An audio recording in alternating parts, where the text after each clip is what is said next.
அது என்னன்னு ஒரு உதாரணம் சொல்லட்டுமா? ஒரு குழந்தையோட 6 மாதத்தில் இந்த எஜுகேஷனை வந்தாங்க அம்மா. அப்போது அவங்களோட மாமா வந்து ஒரு பெரிய டெடி பேர் டெல்லியிலேருந்து வாங்கிட்டு வந்து அந்த குழந்தைக்கு கொடுத்துட்டாங்க. அப்புறம் அந்த மாமா வந்து குழந்தைக்கு 2.5 வயசு ஆகும்போது தங்க வீட்டுக்கு அவர் வந்திருக்காரு. அப்போது டேய், உனக்கு எவ்வளோ பெரிய டெடி பேர் வாங்கி கொடுத்தேன், அது மேலே ஏறி குதிச்சு குதிச்சு கீச்சு போட்டுட்டியா, உனக்கு ஸ்டீலில் தானே வாங்கி தரணும் அப்படி சொல்லிட்டாங்க.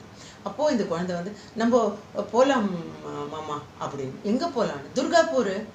என்னதுடா, என்ன சொல்கிற? துர்காப்பூரில் யார் இருக்காங்க? போன ஜென்மத்து வாசனை எதனா வந்துருச்சா அப்படின்னு சொல்லி அவர் யோசிக்கிறார்.